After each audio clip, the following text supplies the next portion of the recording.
Autoline Daily is brought to you by Bridgestone, passion for excellence. Dow Automotive Systems, improving durability and increasing design flexibility with Betamate structural adhesives at dowbetamate.com. And by Hyundai. Experience the 2011 Hyundai Sonata today at HyundaiSonata.com. This is Autoline Daily for May 25th, 2011, and now the news. Chrysler paid off its loans to the U.S. and Canadian governments yesterday, 6 years early, and now Sergio Marchionne is looking to truly merge the two companies together. The Wall Street Journal reports he wants to have one management group for both companies, not the two separate groups that they're now using. That means design, engineering, manufacturing, purchasing, finance, and even the board of directors will each be combined into one entity. And it'll be fascinating to see how he does it.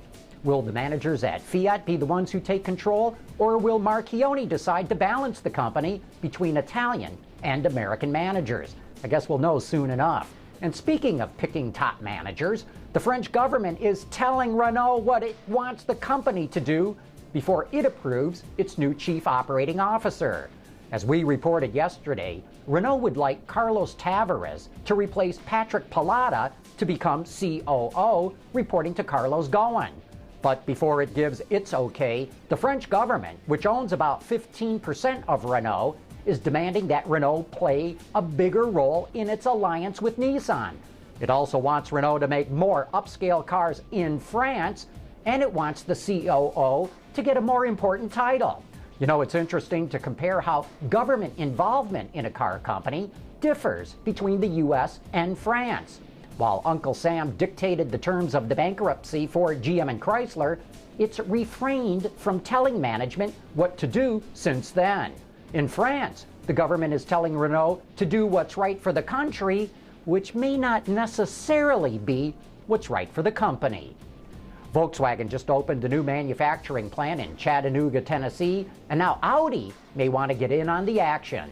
The Wall Street Journal reports executives will decide in the next year whether or not they'll build cars in the U.S. VW wants to triple its sales in the U.S. to 1 million units by 2018. That works out to about 800,000 vehicles for Volkswagen and 200,000 for Audi. Last year, Audi barely sold more than 100,000 vehicles in the U.S.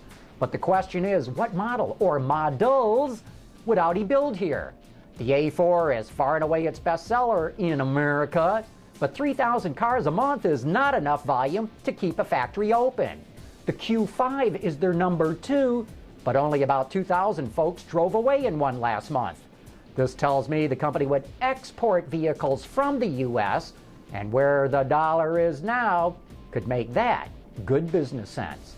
In other manufacturing news, GM's Hamtramck assembly plant is a massive facility, and the company is loading it up with more new product. According to the Detroit News, the automaker is expected to announce it'll build the next generation Chevy Impala there. The Poletown plant is home to the Volt, as well as the upcoming 2013 Malibu. The new Impala is expected to launch in the 2012 or 2013 timeframe. You know, it's interesting, GM's decided to put this car in Hamtramck. The current Impala is built in Oshawa, Ontario. It's the company's third best-selling passenger car after the Malibu and Cruze. Chevy sold about 21,000 of them last month, and interestingly, the base price is about $25,000. The National Highway Traffic Safety Administration is considering a requirement that all new vehicles be equipped with black boxes. According to Wired magazine, the agency is expected to make the proposal later in the year, and it would expand the use and set standards for black boxes, or what are formally known as event data recorders. Currently, there is no industry standard for the boxes or federal laws defining who has access to the information. Instead, it's up to the states to decide. The new proposal would make access universal and set specific guidelines to prevent modification, removal, or deactivation of the black boxes. The proposals would also set standards as to what information these boxes collect. You know, it might sound like Big Brother trying to look over us, but most new vehicles are already equipped with those black boxes. And speaking of government mandates, the EPA is expected to announce changes to window stickers for new vehicles. Last week, we reported that the Obama administration dropped the idea of handing out letter grades to vehicles based on their fuel economy. And now the Detroit Free Press reports the new stickers will show emissions information as well as how the vehicle's gas mileage compare to other vehicles in its class. It will also try and have meaningful comparisons between traditionally powered vehicles and alternative ones.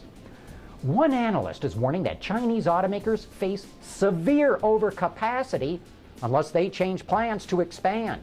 According to Bloomberg, domestic automakers, Chinese domestic automakers like Great Wall, Geely, and BYD are expanding faster than the joint ventures and other state-owned firms.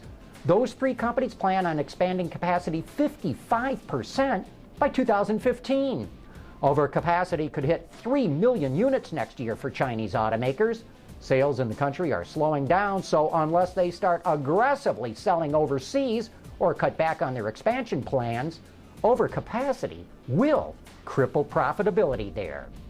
Coming up next, it is time for You Said It. Introducing Bridgestone's third generation of run-flat tires with groundbreaking new Bridgestone technologies. Bridgestone run-flat tires offer improved ride comfort, lower rolling resistance, and improved wear while giving you the peace of mind and comfort you need.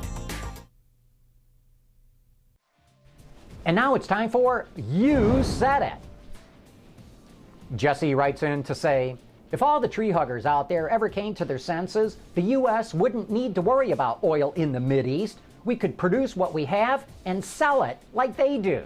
Well, not exactly, Jesse. While the U.S. can and should and will produce a lot more of its own oil, we simply use so much, we're still going to have to import it.